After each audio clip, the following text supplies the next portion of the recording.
মোচা ঘন্ট রেসিপি পুরো রেডি হয়ে গেছে। নমস্কার বন্ধুরা, মৌমির চ্যানেলে তোমাদের সবাইকে স্বাগত। তো আবারও চলে এসেছি বৃষ্টির দিনে আর একটা নতুন রেসিপি নিয়ে। আজকে হবে মোচার ঘন্ট, নিরামিষ। তো গাছের মোচা দেখতেই পাচ্ছ কত বড়। আজকে কাটা হয়েছে একদম টাটকা মোচা। তো এটাকেই আজকে নিরামিষ রেসিপি করে দেখাবো বন্ধুরা। ভিডিওটা পুরো দেখতে থেকো বন্ধুরা। আগে মোচাটাকে ছাড়িয়ে নেব। আর এটা হচ্ছে দানা কলার মোচা, ওই জন্য এত বড় হয়েছে।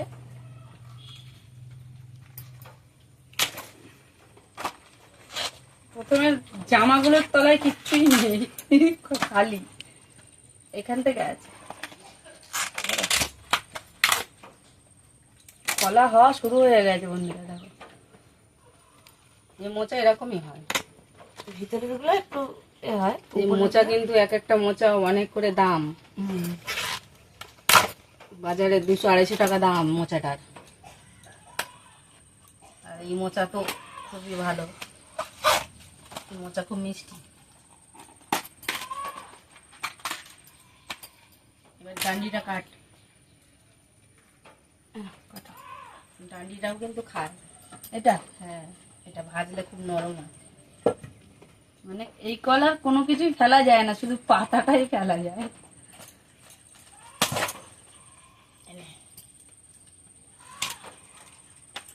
ছাড়া এত বড় মোচা একদিনে খাওয়া যাবে না বন্ধুরা, অল্প করে করব, অল্প করে বানানো হবে।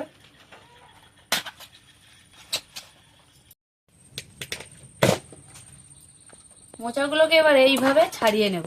এর ভিতরে শক্ত ডাঁটিটা আছে, এটাকে ফেলে দেবো। একটা আঁশ আছে, এটাকেও ফেলে দেবো।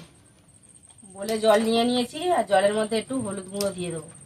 হলুদ দিলে মোচার কষটা কেটে যাবে।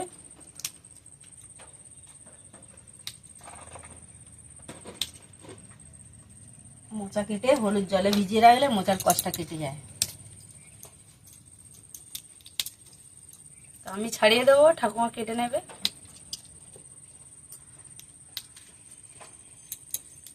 এগুলো ছাড়ানো।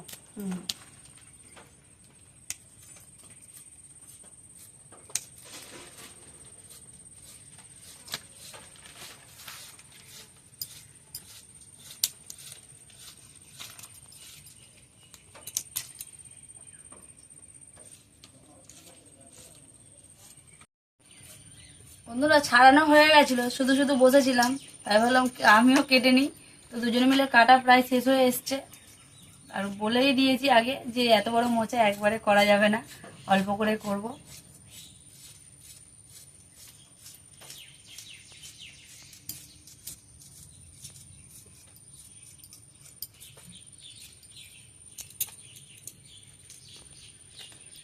অনেকটাই হয়েছে, আর নেব না। নুনটা জেলে নিয়েছি, এবার কড়াটা বসিয়ে দেবো।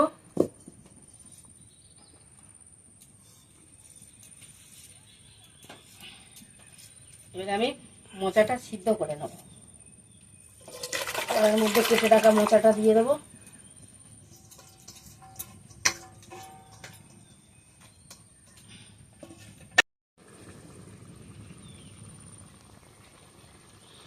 মোচাটা ঢাকাটা খুলে দেখবো সিদ্ধ হয়ে গেছে কি। জল ঝেড়ে তো ফেলে নেবো। ভালোভাবে সিদ্ধ হয়ে গেছে। এবার আমি ঢেলে নেবো চুবড়িতে, জলটা ঝাড়িয়ে নেবো। মোচার যে কষটা ছিল, কষটা কেটে গেল। হলুদ জলে ভালোভাবে সিদ্ধ করে নিয়েছি। কড়াটা ভালোভাবে পরিষ্কার করে নিয়েছি, নিয়ে বসিয়ে দিয়েছি।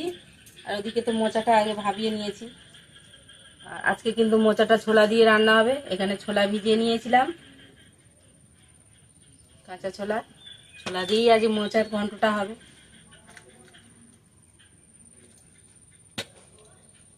কড়ার মধ্যে দিয়ে দেবো তেল।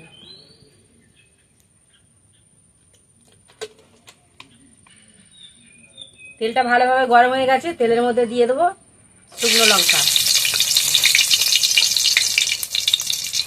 তেজপাতা। ফোড়নে শুকনো লঙ্কা আর তেজপাতা দিয়ে দিয়েছি।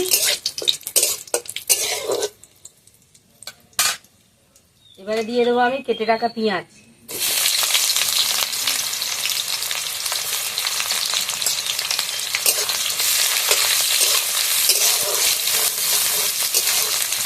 আর মোচার ঘন্টার জন্য মৌতো এখানে আলুগুলো কেটে রেখেছে, ছোটো ছোটো করে আলুগুলো কেটে নিয়েছে। মোচা নিরামিষ ঘন্ট, তার জন্য আলুটা ঠিক কেটেছে মৌ।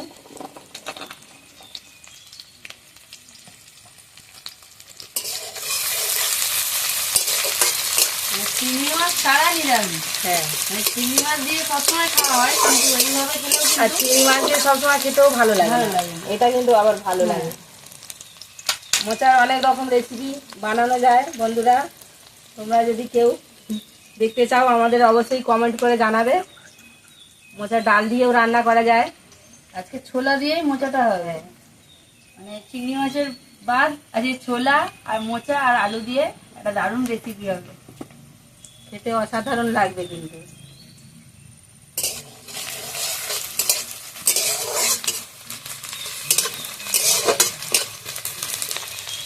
এই পেঁয়াজের মধ্যে আমি কেটে রাখা আলুগুলোও দিয়ে দেবো, দিয়ে একসাথে ভালোভাবে ভেজে নেবো।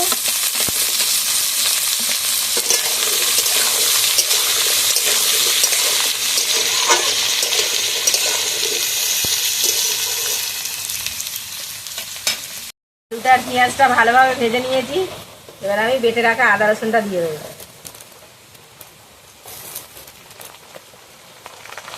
আদা রসুনটা ভালোভাবে ভেজে নেবো আলুর সঙ্গে। বন্ধুরা, আমারও জ্বর, ময়ের ছোঁয়া আমার লেগেছে, ওই জন্য কদিন আমার হাসি দেখতে পাচ্ছ না। আজকে এখন আমি ছেড়ে গেছি, ঠাকুমা শুরু হয়েছে জ্বর, কিন্তু তাও রান্না করছে। তাও ভিডিও দেওয়া বন্ধ করলে হবে না বন্ধুরা, ভিডিও দিতেই হবে। এত কষ্ট করে তাও রান্না করে দেখাচ্ছে বন্ধুরা, কিন্তু তোমরা কেউ সাবস্ক্রাইব করছো না, এর জন্য খুবই কষ্ট লাগছে আমাদের।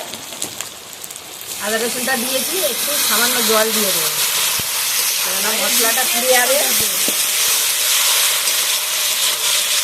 হ্যাঁ, খুব জোরে বৃষ্টি এসছে, আমাদের এদিকে খুব বৃষ্টি হচ্ছে।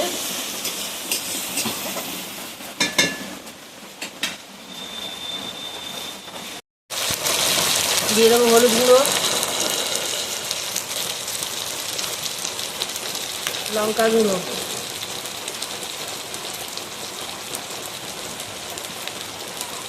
অল্প একটু জিরে গুঁড়ো আর একটু ধনে গুঁড়ো দিয়ে আমি মশলাটা ভালোভাবে কষিয়ে নেবো। অল্প একটু হালকা করে জল দিয়ে নেবো, মশলাটা যাতে না পুড়ে যায়।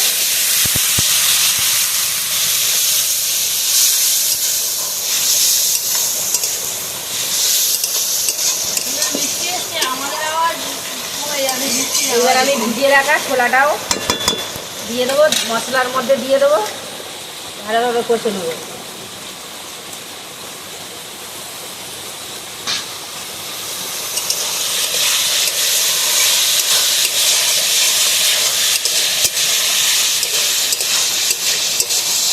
একটু ভালোভাবে নাড়াচাড়া করে নেবো, নিয়ে আমি মোচাটাও দিয়ে দেবো, দিয়ে একসাথে ভালোভাবে কষাবো। এবার আমি সিদ্ধ করে রাখা যে মোচাটা আমি এবারে দিয়ে দেবো,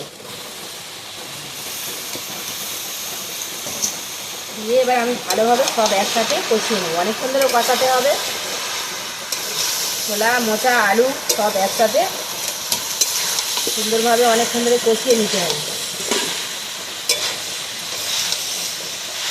আর এটা তো কলা কলা মোচা, এটা গাছ কাটা মোচা যেটা বলে, অনেকে বলে গাছ কাটা, অনেকে বলে ডিমডে কলা, অনেকে বলে গাছ কলা। এই কলার অনেক রকম নাম। এই কলাটাই কলা বের করে না, মোচা বড় বড়ই কেটে নেয়। ভিতরে দানা হয়, অনেক দানা থাকে না, মোটা মোটা কলা হয়। আর কলাটা পাকা আবার চুষে চুষে খেতে হয়।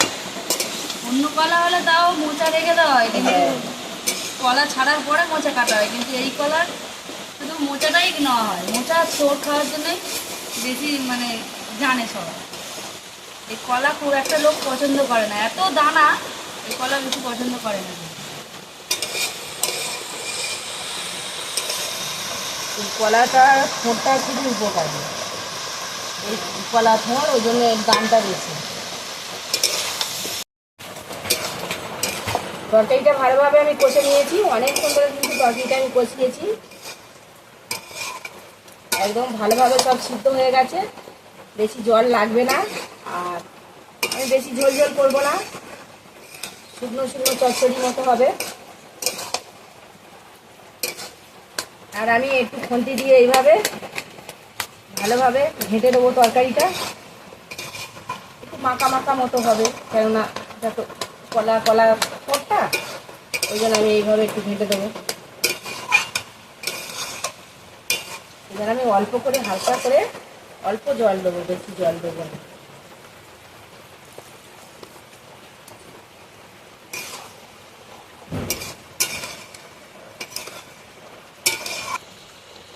এবার আমি মোচার তরকারি একটু চিনি দিয়ে দেবো,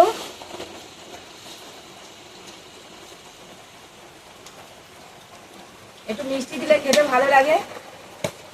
মোচা, খোঁড়, কচু এগুলো একটু মিষ্টি লাগে।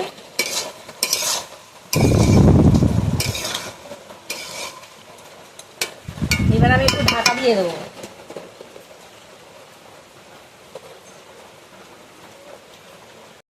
তরকারিটা খুলে দেখবো ঠিক হয়েছে কি। তরকারিটা প্রায় হয়ে এসেছে, এবার কিন্তু আমি গরম মশলাটা দিয়ে দেবো। গরম মশলা বেশি দেবো না, অনেকটা পড়ে যাচ্ছিল,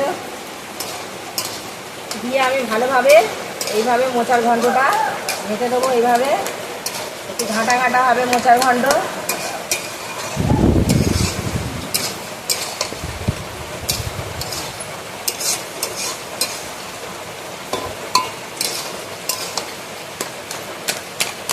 মোচার ঘন্টটা পুরো রেডি, আমি এবার ঢেলে নেব।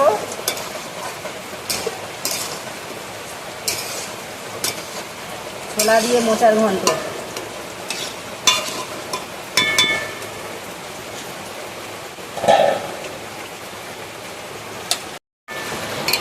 তরকারিটা ঢেলে নেব।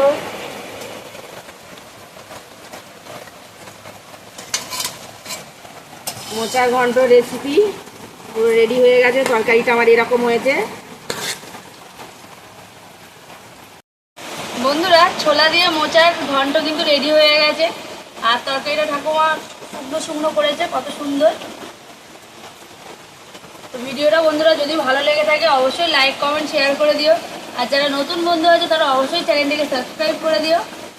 আমাদের পাশে থেকো বন্ধুরা, আর আমাদেরকে কমেন্ট করে জানিও তরকারিটা কেমন হয়েছে। আর বৃষ্টি পড়ছে বাইরে, একদম মুষলধারায় বৃষ্টি হচ্ছে বন্ধুরা, বাইরেও বেরোতে পারছি না, এখানেই থাকতে হচ্ছে এখনো। তো আজকের মতো ভিডিও আমরা এখানেই শেষ করলাম। নমস্কার।